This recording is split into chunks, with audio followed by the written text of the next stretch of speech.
Whether you like it or not, President Trump is now the undisputed most powerful political force on earth, and nothing is standing in his way because Donald Trump made a play, a painful play in Iran, took massive risk for future rewards. And the rewards are who will control the globe in the coming generations.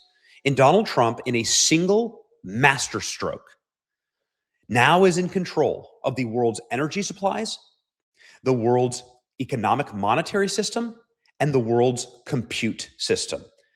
And that means that America, for future generations, will be the undisputed master of the world.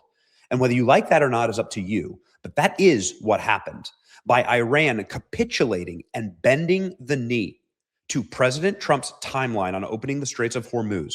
Iran, with a navy sunk at the bottom of the ocean, with no standing army, with no ability to have operational control inside of their borders, hence the rescue mission and the forward operating base we were able to build, no air control over its own skies, no military control over its own waterways. Iran was reduced to rubble in a matter of weeks, but the bombs falling on some goat herders was not the point.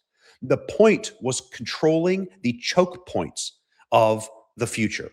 In order to have compute, in order to build AGI, in order to build an AI infrastructure and the future, which of course is how these wars will be fought and won, who has the biggest drone armies powered by the most powerful AI. That is the future of warfare. That's already warfare right now. We were sending unmanned drones and suicide drones into Iran. That is 90% of the deaths in Ukraine and Russia right now are unmanned drone programs ran by AI. In order to have the most powerful weapon on earth, which would be AI-powered drone armies, you need energy. In order to get energy, you have to be able to buy it and control it. And to be able to control the energy, you need to be able to control the currency that buys the energy and the corridors in which those energies flow. And that is precisely what President Trump just accomplished. Not just in the Mideast, that was the tough one. That was the one that's way far outside of our control, but also here in our hemisphere with actions in Brazil and then actions in Venezuela, actions to control all of our hemisphere's oil, which, by the way, is even more oil than the Middle East. And so, ladies and gentlemen, this is a world remade, and we're going to go through it right now as to exactly how successful this moment was for President Trump. And I want to piece everything together for you here so that it is crystal clear. Look at this. Work closely with Iran. This is from the White House. The White House saying a big day for peace. Okay. What is the White House saying? The United States will work closely with Iran, which we determine has gone through a very productive regime change. Donald Trump is saying that he's going to be working with Iran to control the Strait of Hormuz, which, if there's one thing that we learned, it is control of that strait that has the capacity to actually collapse the world economy. Now, many had speculated that China was going to use this as an opportunity to degrade the world economy and to potentially take Taiwan, to invade Japan, or bring South Korea under its control. In fact, it was China that had suffered so much pain because China has no natural reserves of energy at all.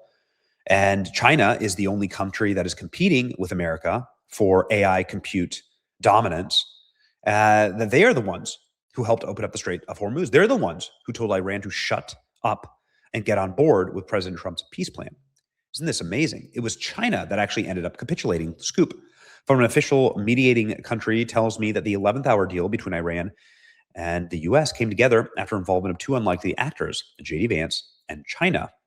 Vance was looped in late on Tuesday, and China helped get Iran on board. This is massively important because many people were speculating that China was going to allow this pain to continue as much as possible because it degraded the United States. In fact, it was degrading China so much worse. J.D. Vance is somebody who argued against this intervention and is slowly, methodically, and very cautiously, carefully, and smartly creating his own worldview here. He didn't crash out. He didn't quit. He did hold it together. J.D. Vance is to be commended for the way that he behaved here, even though he didn't want this war. J.D. Vance was against this war. I want to bring your attention to this post. I'm just going to summarize it for you, but I encourage you to read the whole thing. It's from an account called 10 Delta. It was posted a couple of weeks ago, and it really described how the global economy works and what the true play is here, and how this play from President Trump is unbelievably genius in order to set America up for the future. Here we go.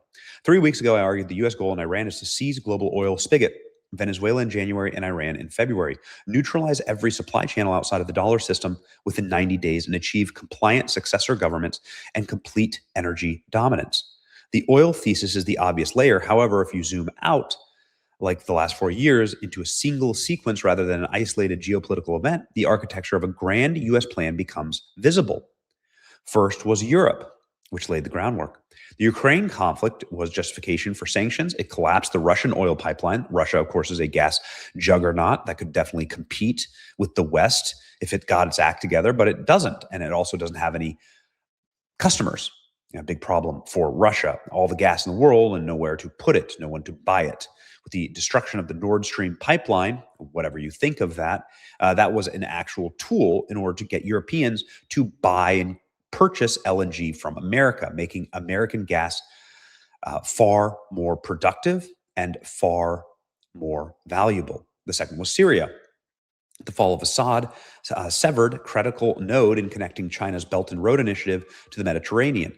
The trilateral railway linking Iran, Iraq, and Syria, designated to bypass Western maritime choke points, was completely destroyed. Syria's collapse meant that America could start to move again. Then in Venezuela, the U.S. effectively took control of the largest heavy crude reserves on Earth, heavy crude reserves that make Saudi Arabia look small by comparison. The U.S. Gulf Coast, the most advanced refining complex on Earth, specifically built for sour heavy crude. Phillips 66, Valero, Chevron, and the rest are now positioned to process hundreds of thousands of barrels of Venezuela crude daily. And this is already starting. The U.S. captured massive strategic reserves and also the actual boats to carry them. This is why we went and captured all the boats too. Venezuela and Iran were the two major oil supply channels that existed outside of the dollar system. And now they both will be producing for America and controlled effectively by America. They were the reason why China was even remotely competitive with America, because China needs all of this oil in order to build their AI infrastructure. China can't build anything on its own. They must have enormous amounts of energy poured into their country from outside countries. And if we control those energy sources, we control China's growth. Do you understand? Okay, the fourth is Iran in the Middle East, the energy shock. Okay, Iran is the only remaining scaled supplier outside of now the U.S. control that we yeeted Venezuela. So what happens next? Iran falls and a successor government is installed. The U.S. controls and influences. This is not effectively happening because they signed the peace agreement yesterday. They are now under American control. Like, America is the one dictating the terms. They signed it on Trump's timeline, not the other way around. Do you understand? OPEC becomes relevant because the U.S. coalition is now a marginal producer, and now the gas dimension goes beyond oil into LNG, which America has so much of. The war solidifying the petrodollar system as it evolves into a hybrid petrol and LNG. You want to know what crypto is crashing? Gold is crashing right now because people are buying American dollars. That's a matter of fact. People are buying American currency right now in mass because it is the American currency dollar once again that is backed by energy, something real. It is no longer backed by gold. It is backed by energy, the petrol dollar. An American dollar means a gallon of gas. And every single country needs that energy. The old system was built on Saudi crude priced in US dollars. The new system is built on American crude plus American gas from the Gulf Coast. No alternative suppliers or of comparable scale. This becomes even bigger with LNG, which is needed, obviously, to make massive energy systems for compute. This is liquefied natural gas, is how you make your chips. This is how you build your AI infrastructure. The market confirms this. Bitcoin and gold down because people are buying American dollars. The U.S. grand strategy goes deeper. This is where you have to pay attention. Artificial intelligence is a physical industry. It runs on power and chips. Data centers require massive uninterrupted baseload electricity, primarily provided on natural gas. Semiconductor fabrication requires helium and rare earths. By choking out the Strait of Hormuz and crippling Middle East LNG and helium production, the U.S. is systematically degrading China's only supplier of its power for data centers to build semiconductors at scale. The U.S. is energy self-sufficient, especially with newly captured Venezuela reserves, the expanding Gulf Coast capacity running on domestic gas. On the other hand, China is an import dependent.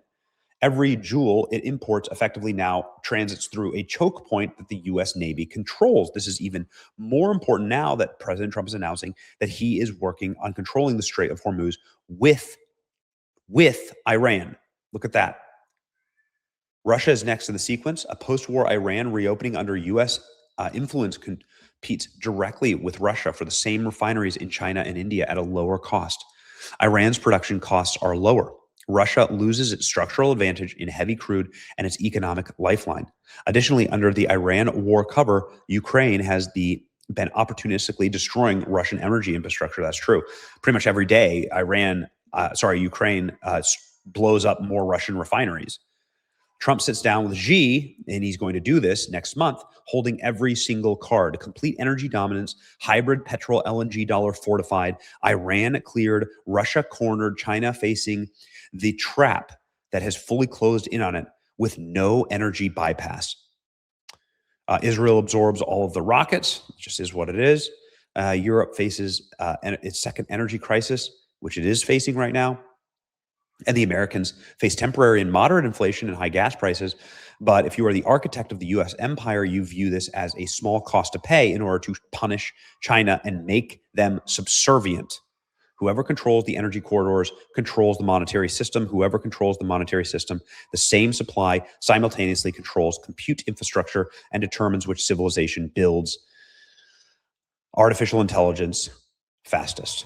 The U.S. is seizing all three. This is why President Trump's master stroke happened. This is what President Trump was after and his administration was after all along. This puts all of the moves that the Trump administration has made over the last 18 months in stark relief. And you can see now why the White House is posting like this.